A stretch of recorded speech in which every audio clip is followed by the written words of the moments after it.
Ćao! Danas za vas imam nešto što nikad nisam radio. Radio sam recenzije, kao što znate, ali za serije. I nikad nisam radio recenzije za filmove. Razlog tome je što ja filmove zaista retko gledam. Postoje neki filmovi koje ja volim da gledam, njih uvek mogu da gledam, ali neke nove retko kad. Ako ste gledali video koji je Ana Tuket snimila, naš collab video, ostavit ću vam link dole, ona je rekla da ne voli da gleda mnogo filmove zato što seriju ako pogledaju, ako se svidi, onda ima još, a film prosto se završi brzo. To je razlog i kod mene.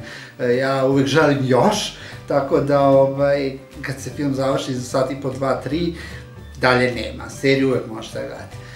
Međutim, odgledao sam pre možda mesec dana film koji se zove Hot Pursuit i mnogo mi se svidao zaista i pisao sam vam o tome na mojoj Facebook stranici, ako me ne pratite tamo, obvezno to učinite, imate link dole.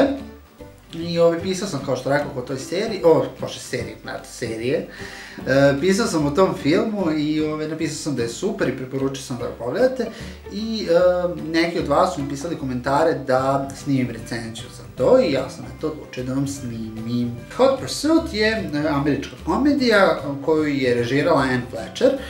U glavnim ulogama se pojavljuju Reese Witherspoon i Sofia Vergara i film je imao svoju premijeru 8. maja ove godine. Reese tumači policajku Rose Cooper i ona je onako malo čudna.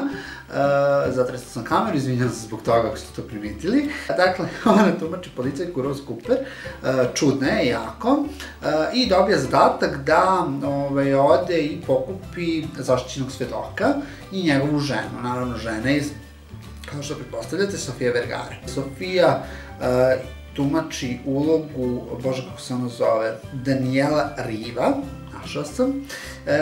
Daniela Riva, znači žena od tog nekog lika koji je zaštićeni svedok, koji tu biva ubijen i Reese uzima Sofiju, odnosno Rose uzima Danielu i vodi je sa sobom da bi je zaštitila i tu kreće akcija. Odatle krećete da se smejete, neverovatno, ali bukvalno neverovatno. Znači, mislim da film traje negde oko 2 sata ili tako nešto i bukvalno kroz ta 2 sata vi ćete se samo smejati, dakle vam će osmeh non stop biti na licu, možda krene neka suza od smeha, kao što se meni desilo, dakle, bukvalno samo ćete smejati. Znači, neverovatan spoj ove dve glumice je ono što je zaista doprinelo ovom filmu da bude toliko dobar.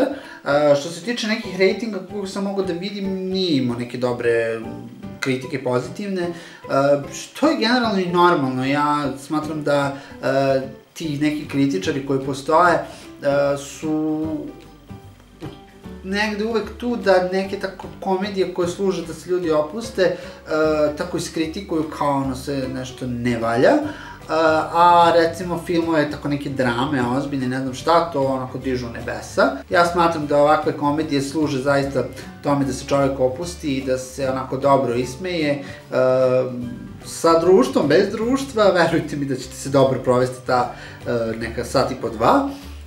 Tako da vam ja zaista preporučam taj film da pogledate. Ako želite da vam snimam još recenzije o filmovima, recite, ja ću probati, ne kažem da ću sigurno to raditi, ali ću probati, zašto da ne. Ono što ću sigurno snimiti jeste recenzija za film Our Brand is Crisis.